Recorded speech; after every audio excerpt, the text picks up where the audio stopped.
আপনারা বাসায় এভাবে খেয়ে দেখবেন, খেতে অনেক ভালো লাগে। আসসালামু আলাইকুম, কেমন আছেন বন্ধুরা? আবারও ফিরে আসলাম নতুন একটা ভিডিও নিয়ে। যে যেখান থেকে দেখছেন সবার জন্য রইল আমার ভালোবাসা। আর আপনারা আমার একটা ফ্যামিলির মতো, এই জন্য সবসময় আসি আপনাদের কিছু ভিডিও দেওয়ার জন্য। তো আজকে আমি ভাজি করব মিষ্টি কুমড়া। তো অনেকে অনেকভাবে মিষ্টি কুমড়া খেয়ে থাকেন, তো ভাজি করে খেয়ে দেখবেন, অনেক ভালো লাগে। আর অনেক সময় ভাজি করলে মিষ্টি কুমড়াটা গলে যায়, তো আমি যেইভাবে ভাজি করবো মিষ্টি কুমড়াটা গলবে না, আস্তে আস্তে থাকবে। তো এখন আমি মিষ্টি কুমড়াটা কেটে নিব, তো আমার সাথেই থাকবেন কিভাবে ভাজি করি। তো আমি মিষ্টি কুমড়াটা ধুয়ে কেটে পরিষ্কার করে নিছি, এখন আমি মিষ্টি কুমড়াটা ভাজি করব। এই জন্য আমি একটা ফ্রাই প্যান বসিয়ে দিছি, এখন দিয়ে দিব পরিমাণ মতো তেল।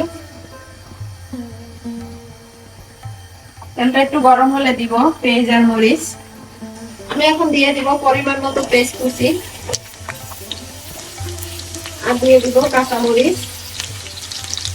এখন আমি ভালো করে এগুলো ভেজে নিব,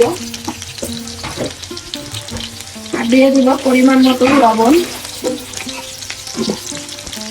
এখন আমি পেস্টটা একটু লাল লাল করে ভেজে নিব। বন্ধুরা, পেস্টটা আমি এইভাবে করে ভেজে নিচ্ছি। বেশি ভাজলে এই মিষ্টি কুমড়া ভাজার সময় পেস্টটা পুড়ে যাবে, খেতে ভালো লাগবে না। তো আমি এখন মিষ্টি কুমড়া দিয়ে দিব। আর ফ্রাই প্যানে ভাজলে বন্ধুরা কুমড়োটা আস্ত থাকবে, গলবে না, খেতে অসাধারণ লাগবে।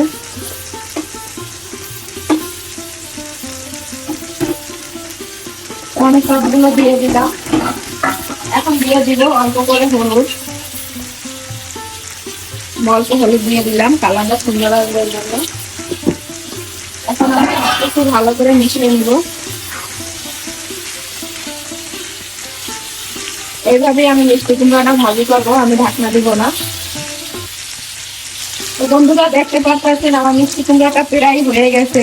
আর ছোট বড় সবাই কিন্তু এই ভাজিটা খেতে অনেক পছন্দ করে। আপনাদের হাতে কম সময় থাকলে এভাবে মিষ্টি কুমড়া ভাজি করে খেয়ে দেখবেন, অসাধারণ লাগবে।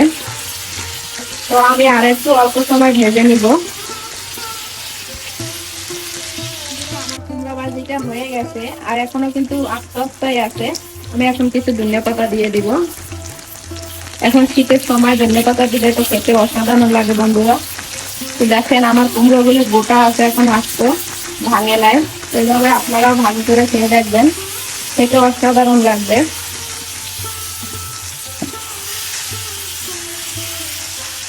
তো আমার ভাজিটা ফাইনালি হয়ে গেছে, এখন আমি চুলাটা বন্ধ করে দেব। আপনারাও বাসায় এভাবে খেয়ে দেখবেন, খেতে অনেক ভালো লাগবে।